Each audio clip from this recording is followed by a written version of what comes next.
रामू एक छोटे से गांव में एक साधारण आदमी के रूप में रहता था।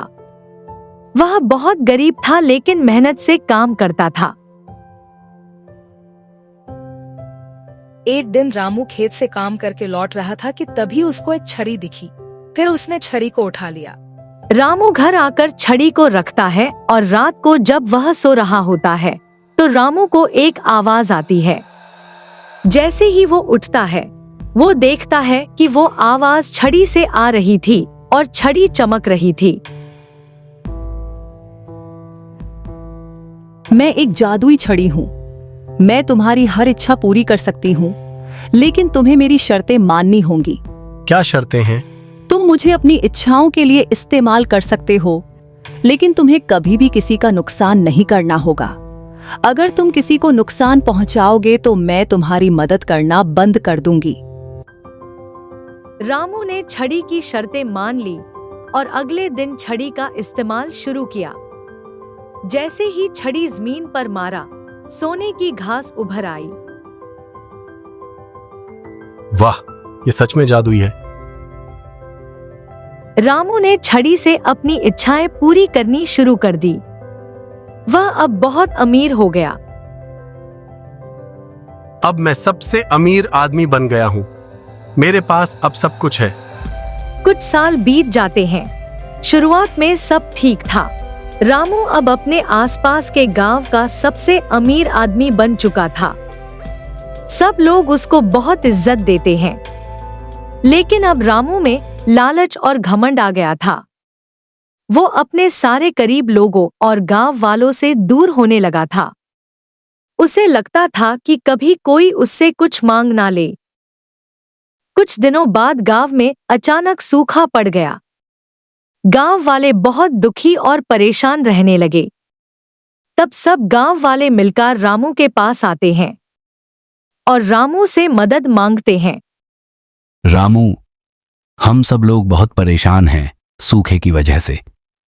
कुछ परिवारों के घर तो चूल्हा भी नहीं जला और उनके बच्चे भूख से तड़प रहे हैं।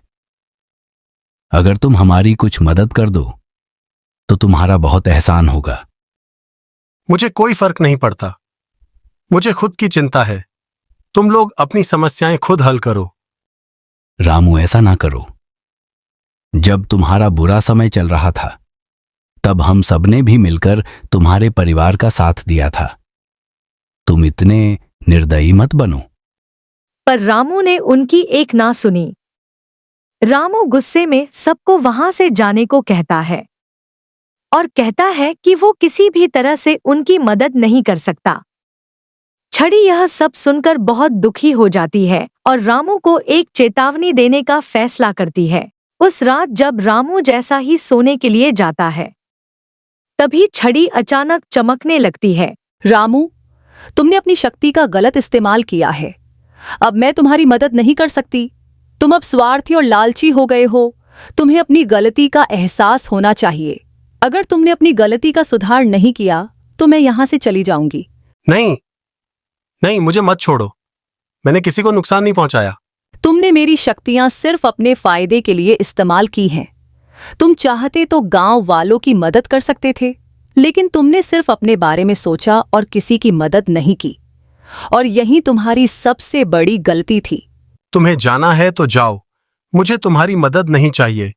मैं अब खुद ही सब कुछ कर सकता हूं। फिर कुछ दिन बीत जाते हैं।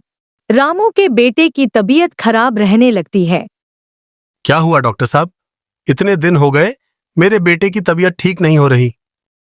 रामू, मुझे नहीं पता कि यह क्या है, लेकिन इसकी हालत दिन ब दिन बिगड़ रही है।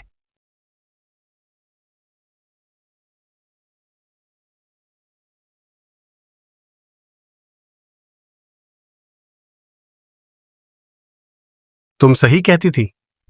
मैंने अपनी सारी संपत्ति सिर्फ खुद के लिए जमा की, लेकिन अब मुझे लगता है कि मैंने बड़ा नुकसान किया है। अब मेरा बेटा भी बीमार है। रामू, तुमने कभी किसी की मदद नहीं की। अब तुम्हें अपनी गलती का एहसास हुआ है। तुम्हें गांव वालों की मदद करनी चाहिए थी। क्या मैं अपनी गलती का सुधार कर सकता हूं? क्या छड़ी मुझे फिर से मौका देगी? अगर छड़ी वापस आ गई तो शायद सब कुछ ठीक हो जाए, लेकिन अगर नहीं तो क्या होगा? अगर छड़ी मुझे फिर से मिल जाती तो मैं सब कुछ सही कर सकता था, लेकिन वह मुझसे नाराज है। रामू, तुम्हारी गलती यह नहीं थी कि तुमने छड़ी खो दिया। गलती यह थी कि तुमने कभी दूसरों की मदद नहीं की। अब तुम्हें अपनी गलती सुधारने का समय है। अगर तुम चाहो तो तुम गांव वालों की मदद कर सकते हो और शायद छड़ी भी तुम्हारी मदद करेगी। मैं अपनी गलती सुधारूंगा। मैं छड़ी को वापस लाऊंगा, चाहे मुझे कुछ भी करना पड़े। चलो, हम मिलकर इस काम को करेंगे। मुझे यकीन है कि हमारी मेहनत से सब कुछ सही होगा। फिर रामू और उसकी पत्नी मिलकर गांव वालों की मदद करते हैं, जिसके गांव वाले रामू से बहुत खुश होते हैं। रामू, तुमने जो किया वह सच में काबिले तारीफ है। अब मुझे ऐसा लगता है जैसे मैंने अपनी गलती का सुधार कर लिया है। गांव वालों की मदद करके मुझे अच्छा लग रहा है। हम सब ने मिलकर गांव को फिर से खुशहाल बना दिया है। एक दिन राम वापस अपने घर की ओर जा रहा था कि अचानक रामू को पास के पेड़ों से आवाज आती है। उसे वही जादुई छड़ी दिखती है, जिसे देखकर वो बहुत खुश हो जाता है और छड़ी को लेकर घर वापस आ जाता है।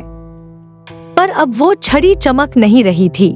रामू उससे माफी मांगते हुए कहता है, मुझे माफ कर दो, मैं बहुत स्वार्थी हो गया था, पर अब मुझे मेरी गलती का एहसास हो गया है।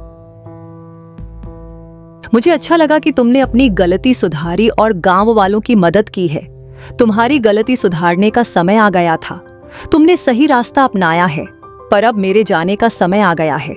नहीं, मैं अपनी गलती पर शर्मिंदा हूं, पर हमसे दूर मत जाओ। मुझे खुशी है कि तुमने सही रास्ता अपनाया। जब जब तुम मुझे दिल से याद करोगे, मैं जरूर आऊंगी। अब समय है कि मैं किसी और जरूरतमंद की मदद करूं। तुम अब अपनी राह खुद तय कर सकते हो। अब मुझे जाना होगा कहकर छड़ी गायब हो गई। रामू और उसकी पत्नी छड़ी के जाने को स्वीकार करते हैं और वे एक दूसरे को समझाते हैं कि इस फैसले में कुछ अच्छा छिपा है। रामू अब खुशी खुशी अपने परिवार और गांव वालों के साथ मिलकर रहने लगता है।